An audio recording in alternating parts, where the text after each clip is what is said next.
নমস্কার, আমার কণ্ঠ ইউটিউব চ্যানেলে আপনাদের সকলকে স্বাগত।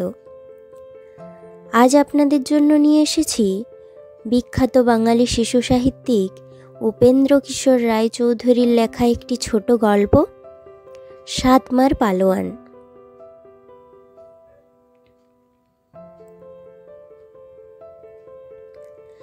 এক রাজার দেশে এক কুমোর ছিল। তার নাম ছিল কানাই। কানাই কিছু একটা গড়িতে গেলেই তাহা বাঁকা হইয়া যাইত, কাজেই তাহা কেহ কিনিত না।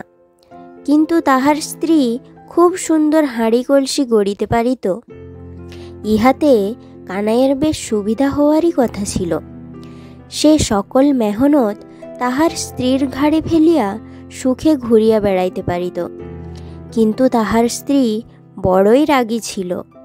কানাইকে আলস্য করিতে দেখিলেই সে ঝাঁটা লইয়া আসিত। সুতরাং মোটের উপর বেচারার কষ্টই ছিল বলিতে হইবে। একদিন কানাইয়ের স্ত্রী কতকগুলি হাঁড়ি রোদে দিয়া বলিল, দেখ যেন কিছুতে মাড়ায় না। কানাই কিছু চিঁড়ে আর ঝোলা গুড় এবং একটা লাঠি লইয়া হাঁড়ি পাহারা দিতে বসিল। একবার চিঁড়ে খায় আর একবার হাঁড়ির পানে তাকাইয়া দেখে কিছুতে মাড়াইল কিনা। কানাইয়ের ঝোলাগুড়ের খানিকটা কেমন করিয়া হাঁড়ির উপর পড়িয়াছিল। অনেকগুলি মাছি আসিয়া তাহা খাইতে বসিয়া গেল। কানাই তাহা দেখিয়া বলিল, বটে, হাঁড়ি মারাচ্ছ? আচ্ছা রোসো, দেখাচ্ছি মজা। এই বলিয়া সে তাহার লাঠি দিয়া মাছিগুলিকে এমন এক ঘা লাগাইল যে তাহাতে মাছিও উড়িয়া গেল, হাঁড়িও গুঁড়া হইয়া গেল। কানাই গনিয়া দেখিল যে 7টা মাছি মারিয়াছে। তাহাতে সে লাঠি বগলে করিয়া ভারী গম্ভীর হইয়া বসিয়া রহিল। হাঁড়ি ভাঙার শব্দ শুনিয়া তাহার স্ত্রী ঝাঁটা হাতে আসিয়া জিজ্ঞাসা করিল, কি হয়েছে? কানাই কথা কয় না।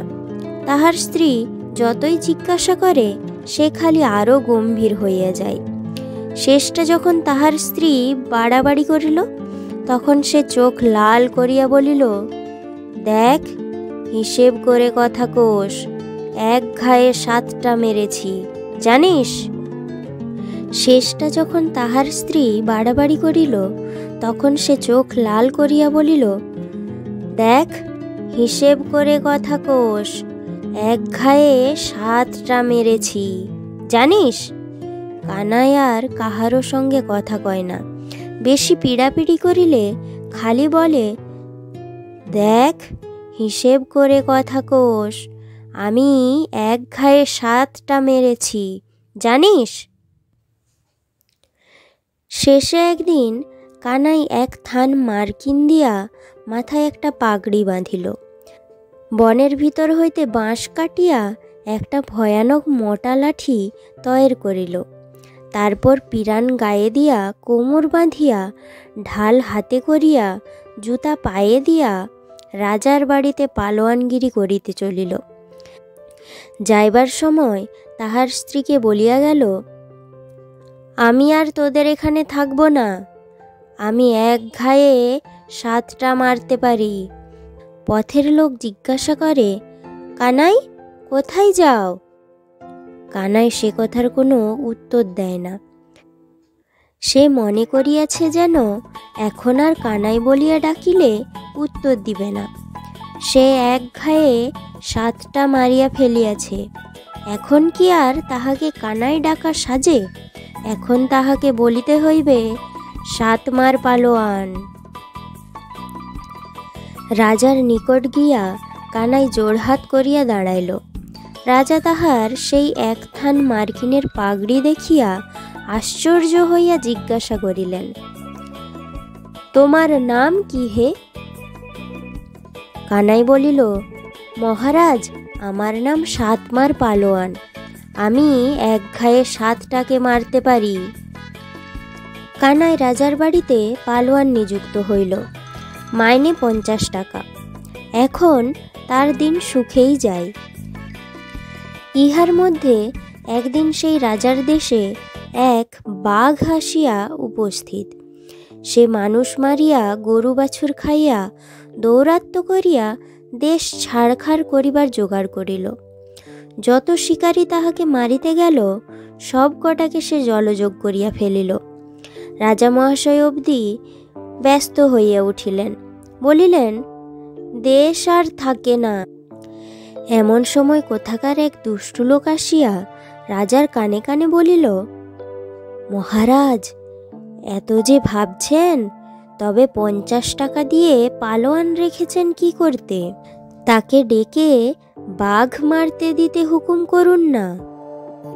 রাজা বলিলেন, আরে তাই তো, ডাক পালোয়ানকে। রাজার তলব পাইয়া কানাই আসিয়া হাত জোড় করিয়া দাঁড়াইলে রাজা বলিলেন, শোনো হে সাতমার পালোয়ান, তোমাকে ওই বাঘ মেরে দিতে হবে, নইলে তোমার মাথা কাটব। কানাই লম্বা সেলাম করিয়া বলিল, বহুত আচ্ছা মহারাজ, এখনই যাচ্ছি। ঘরে আসিয়া কানাই মাথায় হাত দিয়া বসিয়া পড়িল। হায় হায়, এমন সুখের চাকরিটা আর রহিল না, সঙ্গে সঙ্গে বুঝি প্রাণটাও যায়। কানাই বলিল, এখন আর কি, বাঘ মারতে গেলে বাঘে খাবে, না গেলে রাজা মারবে। দূর হোক গে, আমি আর এদেশে থাকবই না। সেদিন সন্ধ্যার পর কানাই তাহার পাগড়িটা মাথায় জড়াইয়া কোমরটা আঁটিয়া বাঁধিল। এক হাতে ঢাল আর এক হাতে ডান্ডা, পিঠে পুঁটুলি, পায়ে নাগরা জুতো। সকলে মনে করিল সাতমার পালোয়ান বাঘ মারিতে চলিয়াছে। কানাই মনে করিল, এ রাজার দেশ ছাড়িয়া যাইতে হইবে, যত শীঘ্র যাওয়া যায় ততই ভালো। একটা ঘোড়া হইলে আরো শীঘ্র যাওয়া হইত। ততক্ষণে বাঘ করিয়াছে কি, এক বুড়ির ঘরের পিছনে চুপ করিয়া বসিয়া আছে।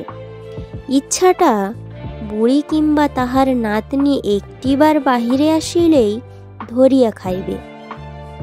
বুড়ি ঘরের ভিতরে লেপ মুড়ি দিয়া শুইয়া আছে, তাহার বাহিরে আসিবার ইচ্ছা একেবারেই নাই। এতক্ষণে সে কখন ঘুমাইয়া পড়িত, খালি নাতনিটার জ্বালায় পারিতেছে না।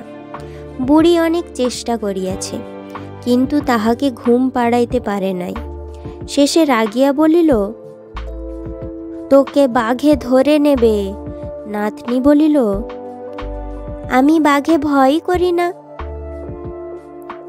বুড়ি বলিল, তবে তোকে টেপাই নেবে। বাস্তবিক টেপা বলিতে একটা কিছু নাই। বুড়ি তাহার নাতনিকে ভয় দেখাইবার জন্যই ওই নামটা তয়ের করিয়াছিল। কিন্তু বাঘ ঘরের পিছন হইতে টেপার নাম শুনিয়া ভারী ভয় পাইয়া গেল। সে মনে মনে বলিল,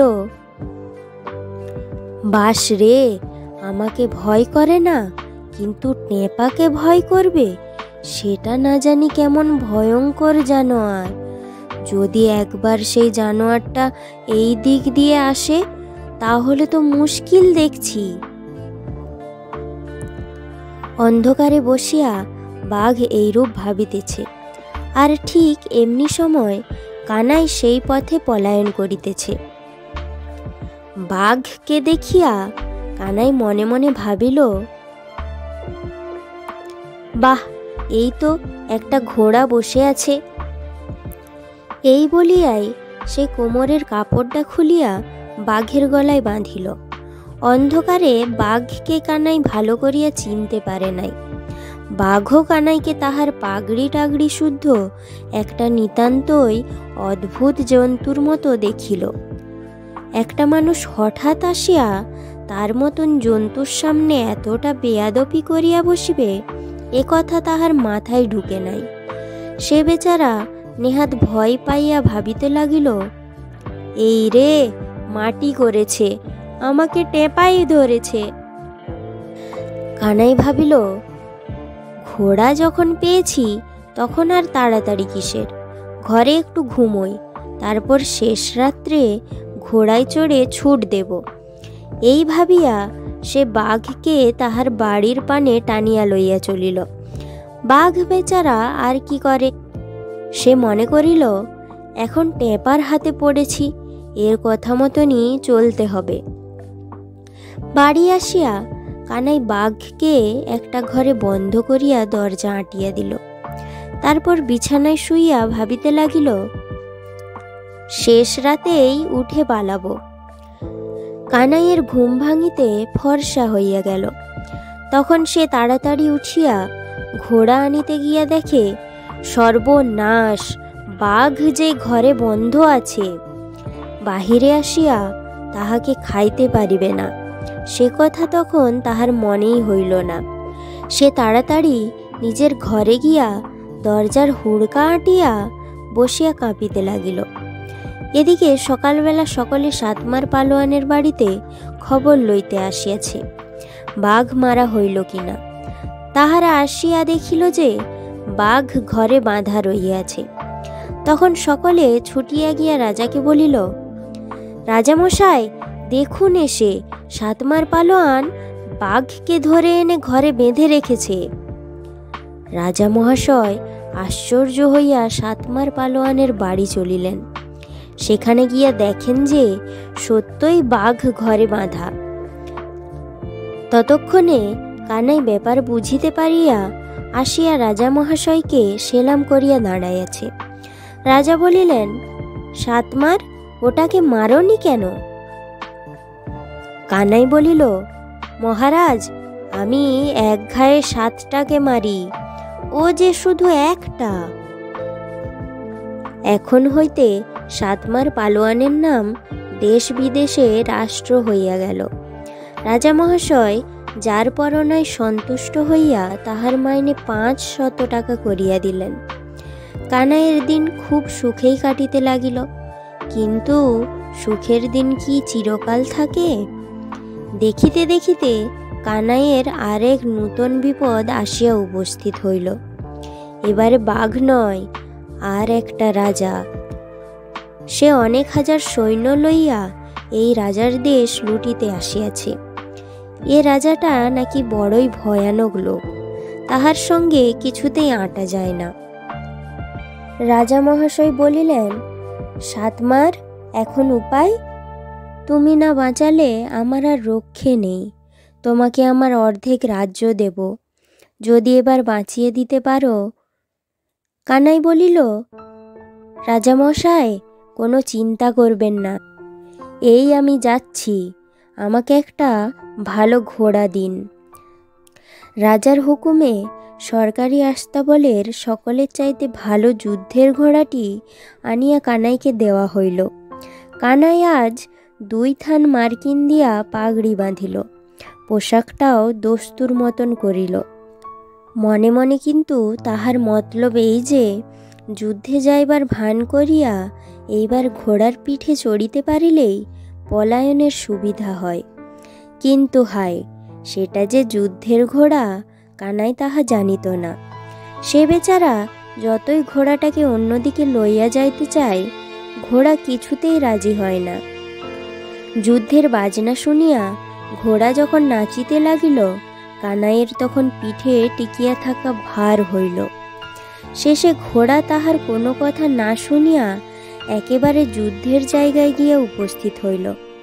পথে কানাই লতাপাতা, গাছপালা, খড়ের গাদা যাহা কিছু পাইয়াছে তাহাকেই আঁকড়িয়া ধরিয়া ঘোড়া থামাইতে চেষ্টা করিয়াছে, কিন্তু কিছুতেই সে ঘোড়া থামিল না। সেই গাছপালা আর খড়ের গাদা সব শুদ্ধই সে কানাইকে লইয়া ছুটিল। এদিকে সেই বিদেশি রাজার সৈন্যরা শুনিতে পাইয়াছে যে এদেশে একটা সাতমার পালোয়ান আছে, সে এক ঘায়ে 7টাকে মারে, বাঘকে ধরিয়া আনিয়া ঘরে বাঁধিয়া রাখে।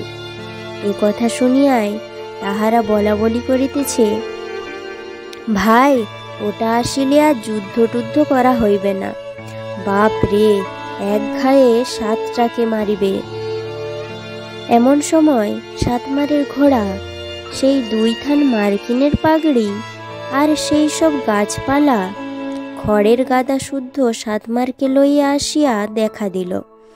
দূর হইতে বোধ হইতে লাগিল যেন একটা পাহাড় পর্বত ছুটিয়া আসিতেছে। বিদেশি রাজার সৈন্যরা তাহা একবার দেখিয়া আর দুবার দেখিবার জন্য দাঁড়াইল না। একজন যেই চেঁচাইয়া বলিল, ওই রে আসছে, এবারে গাছ পাথর ছুঁড়ে মারবে। অমনি মুহূর্তের মধ্যে সেই হাজার হাজার সৈন্য চেঁচাইয়া চেঁচাইয়া কোথায় ছুটিয়া পালাইল তাহার ঠিকানা নাই। কানাই দেখিল যে বিদেশি সৈন্য সব পালাইয়াছে, খালি তাহাদের রাজাটা ছুটিতে পারে নাই বলিয়া ভেবাচেকা লাগিয়া দাঁড়াইয়া আছে। কানাই মনে মনে ভাবিল, এ তো মন্দ নয়, পালাতে চেয়েছিলুম, মাঝখান থেকে কেমন করে যুদ্ধ জিতে গেলুম। এখন রাজাটাকে বেঁধে নিলেই হয়। আর কি, এখন তো সাতমার পালোয়ানের জয় জয়কার। অর্ধেক রাজ্য পাইয়া এখন সে পরম সুখে বাস করিতে লাগিল। ধন্যবাদ। আশা করি গল্পটি ভালো লেগেছে। এই রকম আরও ছোট ছোট বাংলা গল্প শুনতে আমার কণ্ঠ চ্যানেলটি সাবস্ক্রাইব করুন।